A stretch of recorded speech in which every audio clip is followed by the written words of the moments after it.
Welcome back, ladies and gentlemen. You ever think a cow's got curiosity? What do you think about it, farm manager? I'm putting her heifer's ear tag numbers in my phone. Yeah. They didn't, the little yellow heifer, she stuck her head around there, and one of those little black heifers stuck her head around and looked in at the chickens, and about the time the cow seen the chickens seen the cow, and the chickens jumped, and the cows about jumped over the fence. But look, them cows is picking right where we've had the chickens at. And they're mixing their byproduct with their byproduct. Yeah. But it's going to be interesting to me, Junior. I mean, you talked about it before. This is something I always wondered, because you watch the chicken tractors on YouTube. That's where I watch them at, the guys that's got chicken tractors, and it plainly makes tracks where this tractor's been. And I just wonder, because that right there is full of chicken manure. I mean, I forget what it is. I ain't no agri-scientist, guys, by no means, but what is it chickens put down? Is that nitrogen? I don't know if it's, you guys correct me, comment down below, whatever you want to do. But chickens put down, I think it's nitrogen, put down a lot of nitrogen. And your soil needs nitrogen, guys. So it'd be interesting to me, I wonder, because it looks bare now. And it's not really bare, it's just tromped down and just picked to death by the chickens. But it'll be interesting to see what this little stuff right here looks like later on in the summer, maybe next spring.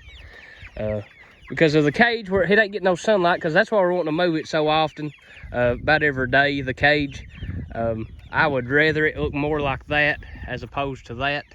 That one we left it there a little too long, if I was guessing. But that's what all the homesteaders say, guys, is rotating your chickens through your pasture fields. Now, granted, we ain't got near enough chicken tractors to make that big of an impact on our pastures, but a lot of these homestead guys have got 10 to 15 of these chicken tractors full of chickens that they're moving through their pasture fields every day. I would encourage you guys to get on YouTube and search up Joel Salatin. He's big in the pasture poultry, having your chickens on pasture instead of up in a barn somewhere where they're never on grass, never seeing sunlight. And he's got untelling how many of these tractors on his farm that he rotates them right through his pasture fields. He sends his cows through first and the chickens right behind them. So the chickens is laying down their manure. They're also going through the cows' manure, eating all the flies and all that stuff that we don't want. But guys, it's a big ordeal once you get to thinking about it. Just the way that the Creator had everything set in place to begin with, and we've got out of sync with it. They run the cows through their farm first to pick down the grass, and then they bring their chickens in behind them to add extra manure and to eat the fly larvae out of the cow manure.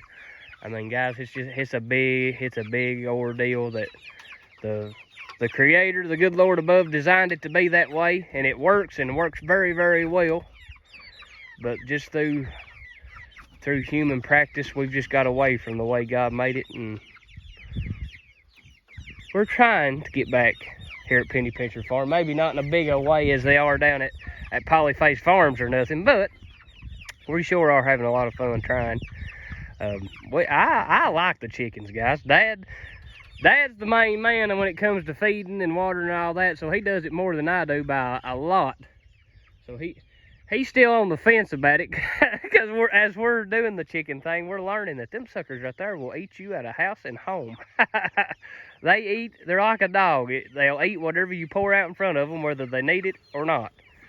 And they won't quit until it's gone. Yeah, that's the truth. I mean, whatever you pour out, when you come back, it will not be there.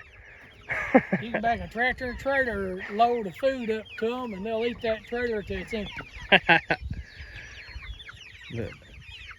But we sure enjoy it, and we're really going to enjoy it here about the end of this summer, end of July or something, when we get to butcher these guys and enjoy them for ourselves.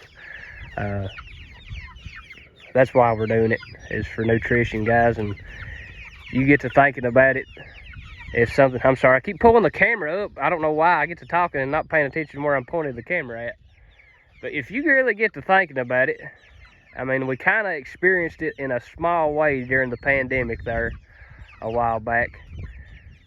But what would you and your family do if for whatever reason, the stores, whether it be supply chain issues, whether it be war like over in Ukraine, whatever the case may be, what would you and your family do if just say everything shut down for a month?